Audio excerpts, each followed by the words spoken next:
I'm sitting alongside Hannah Stevens, who is the Vice President candidate for SGA this year. Hannah, how are you doing today? I'm good. How are you? Thank you for having me. No problem. Now tell me about your time on SGA. Yeah, so for the past 2 years, I've served as a first-year senator and sophomore senator. I have also been internally elected both years to serve on the Judicial and Ethics Board. And in this time, I've been able to work on a wide array of initiatives, which has allowed me to work with and meet with a lot of different departments and administrators in Quinnipiac, which has allowed me to set a good foundational relationship with many administrators, which I hope I will be able to continue to build off of and develop those strong student administration relationships that are in need. And then serving on the Judicial and Ethics Board, this has allowed me to become really familiar with the Constitution and bylaws of SGA, and has also really taught me the value of time management and organization skills, because when situations do arise, you have to set aside a lot of time at last minute's notice to deal with the situation at hand, while also balancing other commitments, not falling behind in school. So yeah. Yeah. What are some of the initiatives that you've worked on so far? Yeah, so in the fall of my first year, I had experienced my first ever week of midterms and had finally came to understand firsthand the stress of college students that you hear so much about. So I started to think of ways that I could help reduce the stress of students. And one of the things that came to mind were therapy dogs. I had heard previously of other universities bringing in shelters who bring puppies that students can play with, or just volunteer organizations that bring in therapy dogs for students to come and interact with. So I started to look into that, and I worked with Kevin Parker from the Health and Wellness Center, and we found an outside organization called Tales of Joy that would come in and volunteer and bring therapy dogs onto campus. They schedule far out in advance, so we scheduled some appointments for them to come onto campus starting the spring of 2020. Unfortunately, COVID hit right before they were supposed to come, so they were never actually able to come onto campus, but hopefully as COVID dies down, that initiative will be able to start back up. And then coming back from winter break, my freshman year, I had started to experience my first ever stomach bug and flu season on campus. And I remember going into classes where half the class wouldn't be in attendance because they were sick, and there were ambulances showing up to campus almost daily taking students because they were so sick. And that was really scary to see and witness. So I started to look into ways that would help minimize the spread of germs on campus. And one of the things I had noticed was in the library there are foot pedals at the bottom of the bathroom doors. So you don't have to open the door with your hand, you can use your foot to open it. But these didn't exist in other buildings on campus. So I worked with facilities to get more foot pedals installed to hopefully reduce the spread of germs, and then COVID came, so hopefully that has also contributed to minimizing the spread of COVID on campus. So another big complaint was the trash cans being removed from the upper level dining hall. So I worked on that and came to find out that it was really just a miscommunication between facilities and dining, whose responsibility it was to take or manage these trash cans. So after figuring that out, I got trash cans back on the upper level dining hall.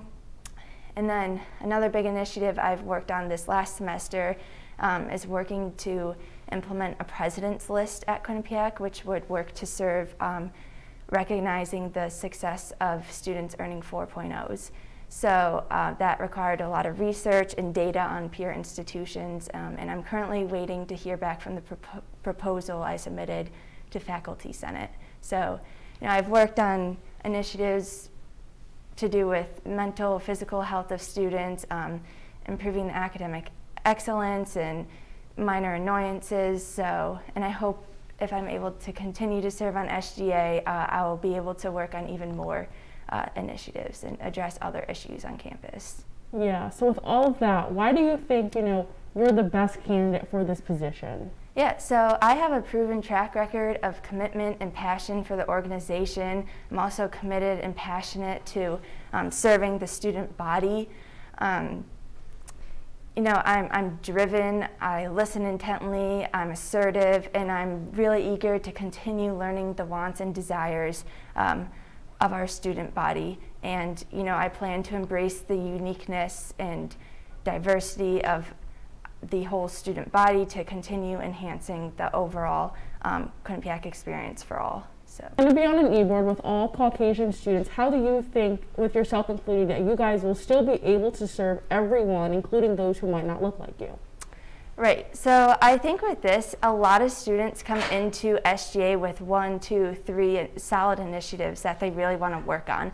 And then after these initiatives are either completed or worked on but not passed by administration, students start to look for new initiatives. And I think in SGA where we lack looking for new initiatives is in the student body.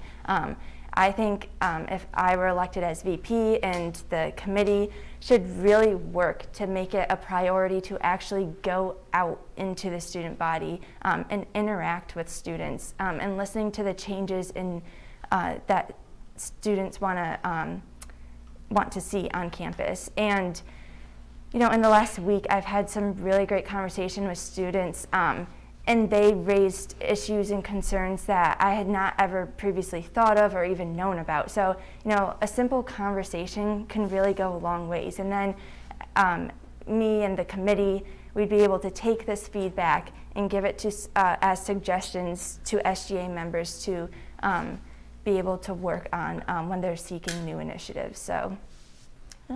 So what is your platform and what are you running on? Yeah, so there's 3 main points that I'd like to touch on, and those are administration, student voices, and transparency. So in the last year, I think SGA has done a lot to improve student administration relationships, but there's still work to be done.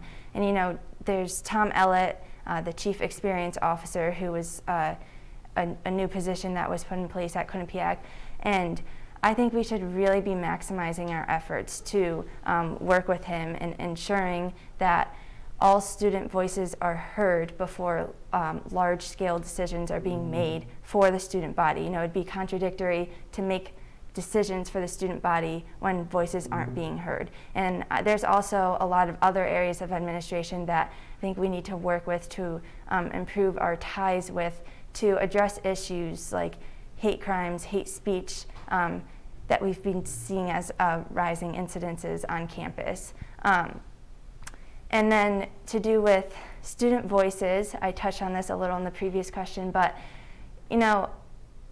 I really want to make it a priority that we're going out and hearing these student voices. Like I said before, a simple conversation can lead to so much. And when we're not representing all student voices on campus, especially those of marginalized communities, I don't think that we're doing our job to the best that we can be doing. And then with transparency, a lot of candidates will run on having a more transparent student government organization, and I think this is great, but it's rarely addressed how we will go about really becoming more transparent. We say that our weekly general board meetings are open to the whole student body, but we don't market these general board meetings as much as we should be doing. We expect other organizations to advertise their meetings, their events that they're putting on to get more of that student involvement and interaction. But I think student government can be doing more to market our general board meetings, where students are able to come in and listen to the work we're doing and engage with us and give us feedback or any suggestions they have for the initiatives that we are working on. So also, social media holds a lot of power, and I think that we've been better at posting our completed initiatives, but the problem is that there's a lot that I don't think many students at Quinnipiac really know the work that Quinnipiac is doing, or members of SGA are doing, because it's not, the information isn't really made readily available. So, you know, posting about every initiative that members are working on and any big updates they have on those initiatives, I think would be really valuable, because I think a lot of students feel as though members of SGA can be doing more to address large-scale issues on campus, which is true.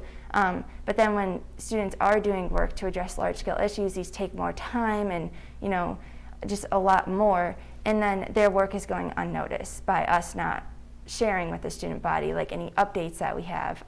So yeah. Okay. How are you campaigning? How are students, you know, how are they following you, and how can they see what you're doing? Yeah, so I've, since we've moved to yellow on campus, you know, the amount of in-person campaigning I can do is very limited. So I have taken to Instagram, where I post stories almost every day about my platform and the pillars in my platform and what I plan to do if I were elected. So I guess Instagram is like the main place where I have really taken to share my platform and engage with students, you know, whether that be like direct messaging or just increasing the amount of students that I follow on campus and organizations. So yeah. Where can students follow? Like, what's your Instagram name? My username is h.stevens, S-T-E-V-E-N-S, and then another S at the end. So h.stevens. Yeah. Anything else you want to add? I think I'm all set, but I am excited to see what's to come, and hopefully I will tell you that I will serve the entire student body to the best of my ability if I were elected. Now you can vote for Hannah and all the other candidates next Tuesday starting at 8 a.m. and watch the SGA debates this Sunday at 7 p.m.